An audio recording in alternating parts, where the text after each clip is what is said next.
बच्चों, आज मेरे पढ़ाकू तैयार हो जाइए। आज व्यूअर्स डाउट सेगमेंट है। एक स्टूडेंट ने बहुत ही बढ़िया डाउट पूछा है। वैसे मैं करंट इलेक्ट्रिसिटी में इसके बारे में बता चुका हूं, लेकिन अब मैं पूरी डिटेल में एक बार फिर बता देता हूं क्योंकि आप लोगों के एग्जाम पास आ रहे हैं। ये कहते हैं गैल्वेनोमीटर को एमीटर और वोल्ट मीटर में कैसे कन्वर्ट किया जाए कि हम उससे मन मुताबिक करंट या वोल्टेज नाप सके। पहले एक बात सुनो, आप लोगों ने गैल्वेनोमीटर पढ़ रखा है मैग्नेटिज्म चैप्टर में। मैं आपको सिर्फ एक बात बता दूं, galvanometer is a device in which when current is passed, needle gets deflected. More current is passed तो more deflection, और ज्यादा करंट पास करोगे और डिफ्लेक्शन, और फुल स्केल डिफ्लेक्शन करंट जिस पर नीडल पूरी घूम जाए उसे बोलते हैं full scale deflection current. Full scale deflection current का मतलब इससे ज्यादा करंट आप मत देना, इससे कम दे सकते हो। Full scale deflection current. और जी कहलाता है बेटा resistance of galvanometer. Resistance of galvanometer. अब आप गौर से सुनना बेटा, बड़े तसल्ली से बता रहा हूं मैं। 10-15 मिनट के अंदर इसके बारे में सब कुछ जान जाओगे। आईजी है फुल स्केल डिफ्लेक्शन करंट। क्या हम आईजी से करंट इसमें कम पास नहीं कर सकते? बेटा क्यों नहीं कर सकते? कम करंट पास करो, नीडल कम घूमेगी, ज्यादा पास करो। इसमें स्केल नहीं होता। गैल्वेनोमीटर में स्केल नहीं है, कुछ लिखा नहीं है, ना एम्पियर नाप रहा है ना वोल्ट नाप रहा है। ये सिर्फ ये बता रहा है करंट है या नहीं, और कम है या ज्यादा है। यदि कम करंट है तो कम घूम गया, ज्यादा करंट है तो ज्यादा घूम गया। तो गैल्वेनोमीटर सिर्फ डिफ्लेक्शन देता है। अब आते हैं बात, इसे हमें बता। अच्छा, इसका रेजिस्टेंस कितना होता है? यूजुअली गैल्वेनोमीटर का रेजिस्टेंस 15-20 ओम के आसपास होता है। बाकी डिपेंड करता है कि कॉपर की कॉइल है या एल्यूमिनियम की कॉइल है या कौन सी कॉइल है। तो फिक्स वैल्यू तो मैं बता नहीं सकता कि आप लोग याद कर लो कि इसके अंदर 20 ओम रेजिस्टेंस है। तो 15-20-25 ओम के आसपास के गैल्वेनोमीटर होते हैं, और लगभग फ्यू मिली एम्पियर में वो पूरा घूम जाते हैं। 10 milli ampere, 8 milli ampere, 15 milli ampere, few milli ampere में पूरी नीडल डिफ्लेक्ट हो जाती है। मजे की बात, इसी वोल्ट मीटर से, इसी गैल्वेनोमीटर से हम हजारों एम्पियर करंट भी नाप सकते हैं और हजारों वोल्ट भी नाप सकते हैं। जितनी बड़ी वोल्टेज नापनी हो, जितनी बड़ी करंट नापनी हो, यूज इसी का होता है। ये बेस है। इसके आगे सुनिए मेरे बेटा, अभी स्केल नहीं है। अब पॉइंट नंबर 1 तो मैंने इसका इंट्रोडक्शन दिया। दूसरी बात याद रखना, पैरेलल कॉम्बिनेशन से जुड़ी हुई, जिसका जरूरत अभी पड़ने वाली है, पैरेलल कॉम्बिनेशन ऑफ रेजिस्टेंस। यदि पैरेलल में दो रेजिस्टेंस हैं, तो जो रिजल्टेंट रेजिस्टेंस होगा वो हमेशा लेस देन द लीस्ट, यानी जो इन दोनों में सबसे छोटा है रेजिस्टेंस उससे भी कम आएगा। कैसे जरा बताओ? नेट रेजिस्टेंस इसका कितना है? 1 और 99 पैरेलल में जुड़े तो प्रोडक्ट अपॉन सम, तो प्रोडक्ट हो गया 99, सम हो गया इन दोनों का 100, 0.99 ओम। क्या ये 0.99 1 ओम से भी छोटा नहीं है? जो छोटे वाला है उससे भी कम नहीं है, less than the least.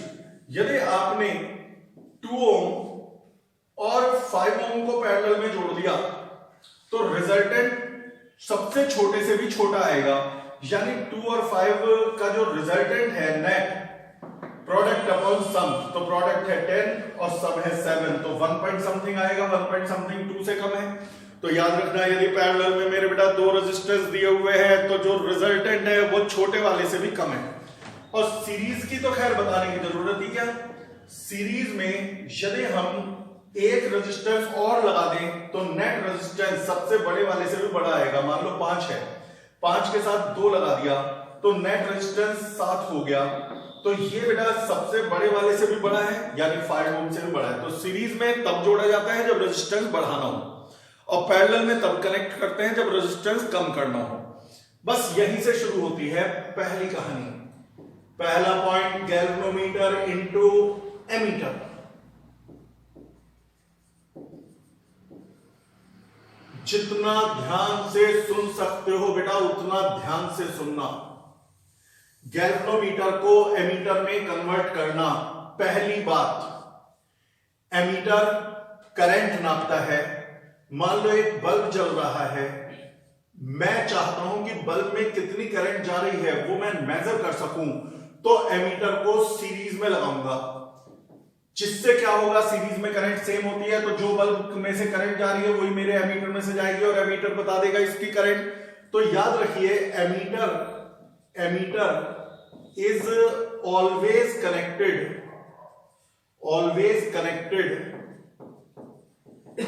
In series with the circuit जिसमें करंट नापनी हो। दूसरी बात, ideal ammeter must have zero resistance. क्यों होना चाहिए जीरो रेजिस्टेंस? बेटा इसलिए होना चाहिए, मान लो एमीटर का रेजिस्टेंस ज्यादा है तो इसके लगाते ही वो करंट को डाउन कर देगा। एक बात बता, मान लो यहाँ पे करंट 10 एम्पियर जा रही थी, मेरे एमीटर लगाते ही 9 एम्पियर जाने लगी, तो ये तो फिर करंट को कम कर रहा है। ऐसा एमीटर कौन लगाना पसंद करेगा कि जिसके लगाते ही सर्किट में करंट डाउन हो जाए? आप क्या चाहते हो कि एमीटर के लगाने से सर्किट की करंट पर कोई फर्क ना पड़े, और वो तभी हो सकता है जब एमीटर में रेजिस्टेंस ना हो। तो आइडियल एमीटर जीरो रेजिस्टेंस का होना चाहिए, लेकिन जीरो का तो कोई हो नहीं सकता, तो फिर अच्छा एमीटर वो है जितना कम रेजिस्टेंस हो। तो बेटा गुड, ये तो पॉसिबल नहीं है जीरो रेजिस्टेंस, तो गुड एमीटर किसे मानेंगे? Good ammeter must have very low resistance, जितना कम कर सकते हो उतना, वेरी लो रेजिस्टेंस। यानी कि ये जो साधारण गैल्वेनोमीटर है ये एमीटर की तरह प्रयोग में नहीं आ सकता, क्योंकि उसका रेजिस्टेंस 15-20 ओम होता है, that is not a very small resistance. तो यदि मुझे गैल्वेनोमीटर से एमीटर बनाना है तो पहला स्टेप है उसका रेजिस्टेंस कम करना पड़ेगा। कैसे भी करो, मुझे नहीं मतलब, मुझे उसका रेजिस्टेंस कम करना पड़ेगा। तो मेरे बेटा रेजिस्टेंस कम कैसे करें? मैंने अभी तभी तो बताया था कि गैल्वेनोमीटर किसी का भी रेजिस्टेंस कम करने के लिए पैरेलल में रेजिस्टेंस लगाते हैं। तो हम गैल्वेनोमीटर के पैरेलल में एक बहुत लो रेजिस्टेंस लगा देते हैं जिसे कहते हैं शंट रेजिस्टेंस। जितना कम तुम्हें मिल जाए, तुम्हें 0.001 ओम मिल जाए, लगा दो। अब यदि आपने 20 ओम के साथ 0.001 ओम लगा दिया तो रिजल्टेंट तो 0.001 ओम से भी कम आ गया। इसलिए लगाया जाता है कि जिससे इसका रेजिस्टेंस डाउन हो जाए। अब कई बच्चे कहते हैं फिर तो ये करंट गलत नापेगा। मेरी यदि बात सुन ली ना, फिर कभी नहीं कहने का करंट गलत नापेगा। अभी ये कंपनी के अंदर है, स्केल बना नहीं है। कंपनी वाले ने यहां से 1 एम्पियर करंट भेजी, 1 एम्पियर भेजते ही कुछ करंट इसमें से गई, कुछ करंट इसमें से गई, डिवाइड हो गई पैरेलल में। नीडल कहीं तो रुकेगी, कहीं तो रुकेगी, जहां रुकेगी कंपनी वाला वहां 1 एम्पियर लिख देगा। फिर उन्होंने 2 एम्पियर करंट भेजी, थोड़ी करंट इसमें भी बढ़ गई, इसमें भी बढ़ गई। अब क्योंकि इसकी करंट बढ़ गई तो नीडल कहीं तो रुकेगी, जहां रुकी वहां 2 एम्पियर लिख दिया। इसका मतलब ये नहीं कि गैल्वेनोमीटर में से 2 जा रही है, कॉम्बिनेशन में 2 आ रही है, 2 लिख दिया। फिर उन्होंने 3 एम्पियर भेजी, 3 एम्पियर भेजने से दोनों में करंट बढ़ गई, नीडल जहां रुकी वहां 3 एम्पियर लिख दिया। अब जरा सोच के देख, इसे बाजार में बेच दिया, रेजिस्टेंस के साथ ही बेच दिया। अब जिसे करंट नापनी है वो यहां से भेजेगा, The current to be measured is sent through this point.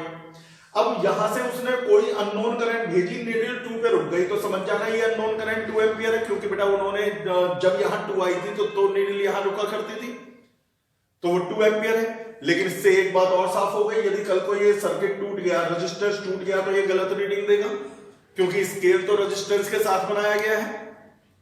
अच्छा, लेकिन यानी कि ये बात तो साफ हो गई कि जो भी करंट आप यहां दोगे वो करंट ये मेजर करेगा, वो सारी नहीं जाएगी, स्केल पे लिखा होगा। अच्छा, अब मान लो बेटा गैल्वेनोमीटर में फुल स्केल डिफ्लेक्शन करंट जा रही है, गैल्वेनोमीटर पूरा घुमा हुआ है, यहां पर करंट है I, यहां पर करंट है I माइनस IG। मान लो I करंट के आने से ये नीडल पूरी घूम गई, पूरी डेविएट हो गई, पूरी डिफ्लेक्ट हो गई, तो ये I कहलाता है रेंज ऑफ एमीटर। जिस करंट के आने से नीडल पूरी घूम जाए, मुझे इससे मतलब नहीं कि सारी इसमें जा रही है, नहीं जा रही है, इस करंट के आने से नीडल पूरी घूम गई। यदि इस करंट के आने से नीडल पूरी घूम गई तो ये कहलाती है रेंज ऑफ एमीटर। इससे ज्यादा करंट नहीं दे सकते। रेंज का मतलब क्या है, इससे ज्यादा करंट नहीं दे सकते। यदि आप इससे ज्यादा करंट भेजोगे तो नीडल पूरे से ज्यादा घूमने की कोशिश करेगी, वो पॉसिबल नहीं है, तो फिर वो आंसर नहीं आएगा। हाँ, क्या इससे कम करंट दे सकते हैं, कम दे लो। यदि आप इससे कम करंट दोगे तो नीडल कम घूमेगी और हम उसे पढ़ लेंगे। तो आई मैक्सिमम करंट है, तो कोई पूछे इस समय नीडल पूरी घूमी हुई है आई करंट पे, तो रेंज क्या है, आई तक कोई भी करंट नाप सकता है, तो हम कहेंगे रेंज 0 to I है, यानी कि 0 से I तक के करंट नाप सकता है। अच्छा, गैल्वेनोमीटर का रेजिस्टेंस है कैपिटल G। अब एक बात बताओ, इस समय जब ये रेंज है, ये करंट है IG full scale deflection current, resistance है G, शंट रेजिस्टेंस है R, करंट यहां पर है I माइनस I। पैरेलल में वोल्टेज सेम होती है, इसकी वोल्टेज क्या है बेटा, I minus IG into R, और ऊपर वाले पोटेंशियल डिफरेंस क्या है बेटा, IG इंटू G। इस ब्रांच का पोटेंशियल डिफरेंस और इस ब्रांच का पोटेंशियल डिफरेंस सेम होगा क्योंकि पैरेलल में है, तो शंट रेजिस्टेंस का फॉर्मूला आ गया। शंट रेजिस्टेंस का फॉर्मूला है IG into G upon I minus IG। ये है शंट रेजिस्टेंस का फॉर्मूला। कोई मुझसे पूछे कि IG क्या है, फुल स्केल डिफ्लेक्शन करंट, यानी कि जितनी करंट पर नीडल पूरा घूम जाए। कैपिटल G क्या है, गैल्वेनोमीटर का रेजिस्टेंस। I क्या है, रेंज ऑफ करंट, जितनी मैक्सिमम नाप सकते हैं, नापना चाहते हैं। और R क्या है, शंट रेजिस्टेंस। पता है जितनी ज्यादा करंट नापनी हो उतना लो शंट रेजिस्टेंस लगाना पड़ेगा। मैं यदि कहता हूं कि हाई करंट मेजर करनी है तो शंट छोटे से छोटा ढूंढ के लाओ, और यदि कम करंट नापनी है तो शंट हाई लगा दो। इसमें न्यूमेरिकल कैसे आते हैं, यदि आप रिक्वेस्ट भेजोगे तो मैं इसके न्यूमेरिकल्स की भी वीडियो बना दूंगा। आज तो मैं थ्योरी तुम्हारे को समझा रहा हूं। तो आप लोगों ने एमीटर में कन्वर्जन सीख लिया, शंट रेजिस्टेंस का फॉर्मूला आपको पता चल गया। तो 0 से I कहलाती है रेंज। IG वहां लिखा हुआ है, कैपिटल G वहां लिखा हुआ है, R कहलाता है शंट रेजिस्टेंस। शंट का मतलब पैरेलल रेजिस्टेंस। ये एक लो रेजिस्टेंस होना चाहिए जिससे मैं हाई करंट्स नाप सकूं। अब आते हैं गैल्वेनोमीटर को वोल्टमीटर में बदलना। Galvanometer to voltmeter. मेरे वाला कि यदि आप गैल्वेनोमीटर से वोल्टमीटर में बदलना चाहते हो तो जैसे मैंने आपको एमीटर धीरे धीरे बढ़ा करके वहां तक पहुंचाया, वोल्टमीटर को भी पहुंचाता हूं। बी पार्ट नहीं, ए पार्ट, इस टॉपिक का तो ए है। तो मेरे बालक ये बताओ, मान लो एक बल्ब है, ये ग्लो कर रहा है, करंट आ रही है, जल रहा है। मुझसे कोई कहता है बल्ब का पोटेंशियल डिफरेंस बताना, तो बल्ब का पोटेंशियल डिफरेंस लगाने के लिए वोल्टमीटर लगाना पड़ेगा इसके पैरेलल में। कई बच्चे कहते हैं वोल्टमीटर पैरेलल में क्यों लगाते हो, क्योंकि पैरेलल में वोल्टेज सेम रहती है। जो बल्ब की पोटेंशियल डिफरेंस है वो वोल्टमीटर की पोटेंशियल डिफरेंस है, तो वो सही रीडिंग दे देगा। तो voltmeter is always connected in parallel to the device या part of the circuit where potential difference is to be measured।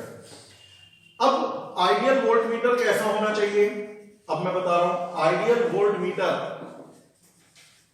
must have infinite resistance। Ideal voltmeter infinite resistance का होना चाहिए। क्यों बेटा, एक बात बता, यदि वोल्टमीटर नहीं था, सारी करंट यहां से जा रही थी, जैसे ही आपने वोल्टमीटर लगाया है, अब आपने वोल्टमीटर लगाया है, यदि वोल्टमीटर लगाया है पैरेलल में, तो करंट दो हिस्सों में डिवाइड होगी, तो बल्ब के अंदर करंट कम हो जाएगी। बल्ब के अंदर करंट कम करना चाहते हो, बल्ब में करंट बदलना चाहते हो, क्या आप चाहते हो वोल्टमीटर के लगाने से बल्ब में करंट बदल जाए? बिल्कुल हम तो नहीं चाहते। हम तो चाहते हैं वोल्टमीटर की तरफ करंट बिल्कुल भी ना जाए, जिससे कि जितनी करंट वोल्टमीटर में पहले, जब बल्ब में से पहले जा रही थी, उतनी करंट अब भी जाती रहे, ऊपर की तरफ जाए ना करंट। तो वो कब पॉसिबल है, जब वो इनफाइनाइट रेजिस्टेंस का हो। यदि वोल्टमीटर इनफाइनाइट रेजिस्टेंस का हो गया तो ऊपर करंट जाएगी नहीं, सारी करंट बल्ब में से जाएगी, बल्ब पूरा ग्लो करेगा। आप पसंद करोगे कि एक बल्ब जल रहा है, वोल्टमीटर लगाया, उसकी वोल्टेज नापने को, बल्ब का ग्लो चेंज हो गया, कम हो गया? नहीं चाहोगे। मेरी बात समझ गया।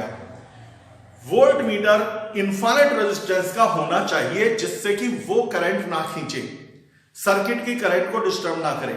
वो पॉसिबल नहीं है, तो फिर बेटा गुड वोल्टमीटर, ये तो पॉसिबल नहीं है, तो गुड वोल्टमीटर किसे कहेंगे? मेरे बालक, good voltmeter must have very high resistance. जितना हाई आप बना सकते हो भाई, इनफाइनाइट नहीं बना सकते, तो जितना बढ़ा सकते हो उतना बढ़ा लो। तो मेरे बेटा good voltmeter is that which have very high resistance. तो गैल्वेनोमीटर यही रहेगा, इसी गैल्वेनोमीटर को रेजिस्टेंस बढ़ाऊंगा और फिर वोल्टमीटर की तरह बनाऊंगा। अभी तो इसमें कोई भी स्केल नहीं है, अब स्केल लगाए जाएंगे। चलिए, तो मुझे इसका रेजिस्टेंस बढ़ाना है। ये वही गैल्वेनोमीटर है जिससे अभी आपने एमीटर बनाया था, वैसा ही। अब मैं इसका रेजिस्टेंस बढ़ाने के लिए इसके सीरीज में जितना हाई रेजिस्टेंस हो सकता है वो जोड़ देता हूं और फिर इसके में स्केल बनाने की तैयारी शुरू करता हूं। मान लो ये था 20 ओम का, ये मैंने लगा दिया 90,000 ओम का, तो 90,000 से ज्यादा हो गया। अब इस सर्किट का रेजिस्टेंस तो बहुत हाई रेजिस्टेंस हो गया, लेकिन अब स्केल बनाना पड़ेगा। स्केल बनाने के लिए इमेजिन करो मैंने 10 वोल्ट की बैटरी लगाई, कुछ तो करंट पैदा होगी, नीडल कहीं तो रुकेगी। मुझे इस बात से मतलब नहीं कि सारी वोल्टेज इसे मिली या सारी वोल्टेज इसे मिली या किसे मिली, मुझे तो यह मतलब है कि 10 वोल्ट लगाने पे नीडल यहां रुकी, तो कंपनी वाला यहां टाइप कर देगा 10 वोल्ट। फिर उन्होंने 20 वोल्ट लगाई तो सर्किट में जरूर करंट बढ़ेगी, और यदि सर्किट में करंट बढ़ेगी तो नीडल आगे रुकेगी, जहां भी रुकेगी तो बेटा 20 वोल्ट लिख दिया। लिखने में क्या जा रहा है, टाइप कर दिया, छाप दिया वहां पर। इस तरह से वो लिखते चले गए रेजिस्टेंस के साथ। 20 वोल्ट पे नीडल रुकने का मतलब ये नहीं कि इसे 20 वोल्ट मिल रही है, हो सकता है इसे आधा वोल्ट भी ना मिल रही हो। ये तो यहां 20 वोल्ट लगाने से ये 20 पे रुकती है। इस तरह से स्केल बना करके, मान लो 50 वोल्ट तक का स्केल बना करके उन्होंने बेच दिया, और इस रेजिस्टेंस के साथ ही बेच दिया। अब एक आदमी अपने घर खरीद के घर पे लेकर के आया, घर खरीद के नहीं लाया, घर पर खरीद के लाया इसे। उसने अननोन बैटरी लगाई, अननोन बैटरी लगाते ही नीडल 30 पे रुक गई, तो वो समझ जाएगा ये वाली 30 वोल्ट की बैटरी है, 30 वोल्ट की बैटरी है, 30 वोल्ट इसका पोटेंशियल डिफरेंस है, 30 वोल्ट इसकी टर्मिनल वोल्टेज है। तो ये हमारा सर्किट। अच्छा, एक बात और, यहां मैक्सिमम वोल्टेज लगा दी जिसे कहते हैं रेंज। यदि आपने मैक्सिमम वोल्टेज लगा दी तो नीडल मैक्सिमम डिफ्लेक्ट हो गई, यानी कि इसमें फुल स्केल डिफ्लेक्शन करंट चली गई। जिस वोल्टेज के लगाने से, जिस बैटरी के लगाने से, जिस पोटेंशियल डिफरेंस के लगाने से फुल स्केल डिफ्लेक्शन करंट आ जाए और नीडल पूरी घूम जाए, उसे कहते हैं रेंज ऑफ वोल्टमीटर। क्योंकि मैं इससे ज्यादा वोल्टेज कभी नहीं लगा पाऊंगा, और जिससे ज्यादा मैं कभी ना लगा पाऊं वही रेंज है, तो वो कहलाता है रेंज ऑफ वोल्टमीटर। क्या मैं इससे कम वोल्टेज नाप सकता हूं? हाँ, नापो यार। मान लो 50 वोल्ट पे पूरा घूम गई, 30 वोल्ट पे कुछ कम घूमेगी, वहां लिखा हुआ होगा 30 वोल्ट, 10 वोल्ट पे और कम घूमेगी, लिखा हुआ होगा वहां पर 10 वोल्ट। तो मेरी बात समझ में आ गई आपको कि ये रेंज है। तो यदि ये रेंज है तो आईजी करंट मैक्सिमम करंट है, फुल स्केल डिफ्लेक्शन करंट है। अब सीरीज में वही करंट यहां भी जाएगी सीरीज में। तो अब मुझे ये सीरीज रेजिस्टेंस का फॉर्मूला बताना है। सीरीज रेजिस्टेंस का फॉर्मूला जरा बताना बेटा। सर्किट में वोल्टेज कितनी है? V। सर्किट में करंट कितनी है? IG। और वोल्टेज अपॉन करंट होता है सर्किट का रेजिस्टेंस। सर्किट का रेजिस्टेंस है R+G, सीरीज में है। सर्किट का वोल्टेज अपॉन सर्किट की current is equal to circuit का रेजिस्टेंस। तो ये आ गया, लूप इक्वेशन से भी कर सकते हो। तो इसका मतलब हो गया कि R का फॉर्मूला हो जाएगा V upon IG minus capital G। ये है, इसका मतलब हम कितनी भी रेजिस्टेंस नहीं लगाते, जितनी वोल्टेज हमें नापनी है उसके हिसाब से रेजिस्टेंस लगाया जाता है। यदि मुझे कम वोल्टेज मेजर करने लायक बनाना है तो कम रेजिस्टेंस लगा दो, ज्यादा वोल्टेज मेजर करने लायक बनाना है तो ज्यादा रेजिस्टेंस लगा दो। तो रेजिस्टेंस सीरीज में कितना लगेगा वो इस पर डिपेंड करेगा। तो V क्या है? वो मैक्सिमम वोल्टेज जिसे ये नाप सकता है, यानी कि 0 से V तक कुछ भी नाप सकता है, तो इसे बोलते हैं रेंज ऑफ वोल्टमीटर। IG क्या है बेटा? फुल स्केल डिफ्लेक्शन करंट, जितनी करंट पर नीडल पूरा घूम गई, फुल स्केल डिफ्लेक्शन करंट। और G क्या है? गैल्वेनोमीटर का रेजिस्टेंस, रेजिस्टेंस ऑफ गैल्वेनोमीटर।